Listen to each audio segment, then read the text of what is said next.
Welcome, this is Your Environment. I'm Deborah Drum, Ecosystem Restoration Manager for Martin County. The Martin County community is at the front line in recognizing the importance of clean water and how the health of our river and lagoon is very much linked to our economy and community values. Martin County remains committed to making exceptional progress for clean water, and we cannot do so without exceptional partnerships. In this edition of Your Environment, we will take you to see firsthand the progress being made on the ground by the Army Corps of Engineers and the South Florida Water Management District on two very important projects. These two projects, while different, will result in increased water storage, which will improve our water quality. Our first stop will be the C44 Reservoir and Stormwater Treatment Area, or STA. Bob Hogensen introduces us to the incredible team from the Army Corps and the South Florida Water Management District as he takes us for a closer look at this important project.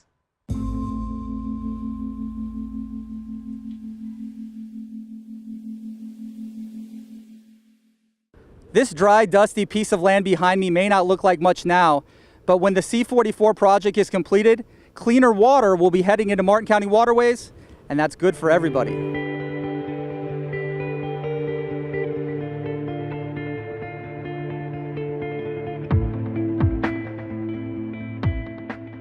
The project is massive. Some 10,000 acres of land in western Martin County, once used for agriculture, is going through a major transformation.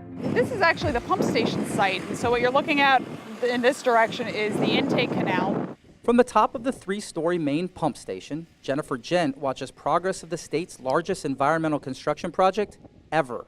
We're going to walk into the pipe gallery. This is where the pumps will ultimately be located. The senior construction manager for the South Florida Water Management District explains that once complete, miles of canals, reservoirs, and new wetlands will be able to clean billions of gallons of water before it hits the St. Lucie Estuary. What this project will do is it's going to pull water from the C44 Canal through what we're calling the intake canal to a pump station that's located right here. From there, the water will be pumped into the reservoir. The water will then pass through a series of stormwater treatment areas that will remove nutrients like phosphorus and nitrogen from the water before being sent back into the C44 Canal.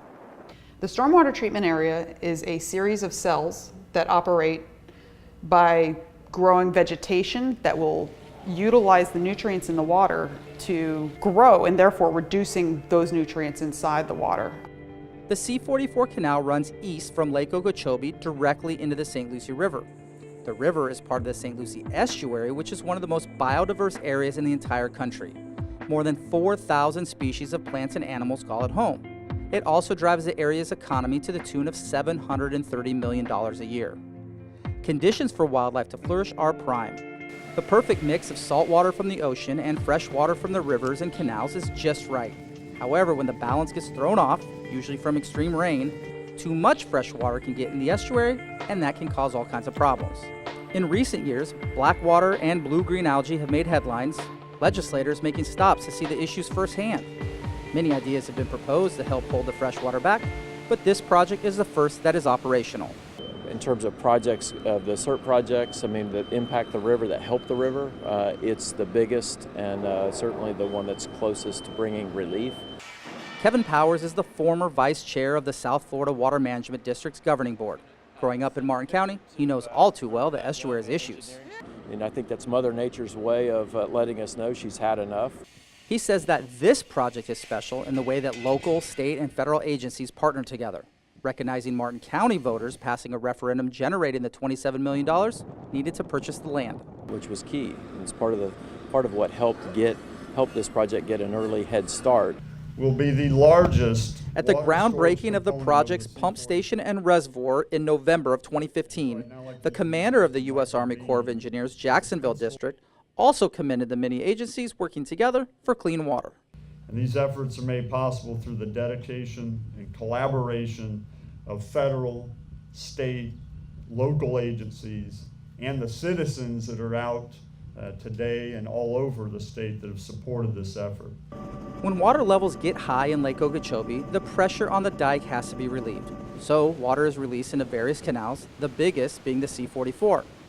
Powers says that while these releases get the most attention, like they did in 2013 and 2016, it's actually basin runoff that has the most impact on Martin County's water quality. Go back and look at where the water came from in 13 and in 16. 35% of it came from Lake Okeechobee. 65% of it came from basin runoff. Alan Shirkey, the Bureau Chief of Engineering and Construction for South Florida Water Management District, agrees. So this facility is designed to capture a large percentage of that local basin runoff, keep it from hitting the estuary, but all that water mixes. So if there's capacity in this facility, it can also take water from Lake Okeechobee. Shirkey says that with the 50,000 acre-feet of water the project can hold in the reservoir, plus the extensive stormwater treatment area, this project, when completed in 2020, will make a huge difference. The massive size of this facility is going to allow it to take a lot of water out of the C44 Canal. The estuary is going to see less fresh water and cleaner water. It is truly amazing to see all of the great progress being made out there at C44. Next up, we are taking you to the Caulkins Water Farm, where again, Bob Hogensen will show us what can happen when you combine a fallow citrus grove, a key location, and a cooperative partnership between a private landowner and a state government to solve a water problem.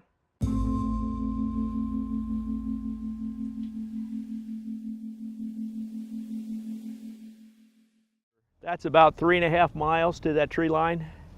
Down that way is about 1.5 miles, and this way is another mile. So that's what 3,200 acres looks like. Tom Kenny shows the vast expanse of land of what used to be a never-ending citrus grove. This was citrus trees as far as I could see, basically, at one point. Right.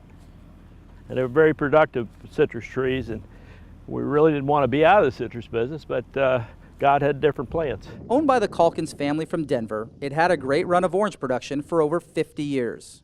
About 2012, when finally between the greening and the canker and the hurricanes and everything, that put citrus out of business. But Kenny, the general manager of Calkins Citrus, says that in a lucky twist of fate, the land became even more valuable. The Water Management District came along with a request for a pilot program to test a theory they had about water farming. The South Florida Water Management District was looking for land to store water on, near the C44 Canal. The idea being that if they could capture and trap some of the water flowing down the canal from Lake Okeechobee and basin runoff, it would make the water downstream cleaner. The Caulkins Citrus site fit the bill. We set up a pilot project. That pilot project was set up to run for 3 years. In a true public-private partnership, the district worked with the Calkins family to build the infrastructure needed to test this idea on 400 acres of the land. The project we originally thought they could do about 6,800 acre feet per year, 6,800 acre feet per year. And what they ended up doing was 12,000 to 15,000 acre feet. And a lot of that due to the soil formations by which this site is contained on. Boyd Gonzalez is the Caulkins Water Farm project manager for the South Florida Water Management District. He says that the data collected over 3 years was impressive. In that period of time, there was about 22 metric tons of total nitrogen removed from the system and somewhere around 9 metric tons of phosphorus. The pilot project so successful that it was expanded to the entire 3,200 acre site. Somewhere around 24 feet of water stored across 3,200 acres. So 3,200 acres is just a little smaller than Stewart, so I'll let you do the calculation. Water from the C44 will actually come into the project through this pump house behind me. Project leaders say when fully operational, this pump house will be able to take 6 inches of water out of the C44 Canal every day. So if you had a significant local rain and it was in that canal, we could pump it out. And that water here will never get discharged back into the canal or estuary. The water eventually filtering through the ground and back into the area's aquifer. So our purpose is to take water and just let it die. We don't discharge it, we don't clean it up, we just store it. The Caulkins Water Farm began full operations in October of 2017. In this episode of Your Environment, we highlighted the incredible work being done by the Army Corps of Engineers and the South Florida Water Management District at the C44 Reservoir and Stormwater Treatment Area and the Caulkins Water Farm. Both of these projects are extremely important in Martin County's regional effort to improve water quality in the St. Lucie River and Indian River Lagoon. The local, state, and federal partnerships that make these projects possible are essential for continued progress and shared success for improved water quality. We applaud and are proud to be part of these efforts to make a positive difference in Martin County's environment.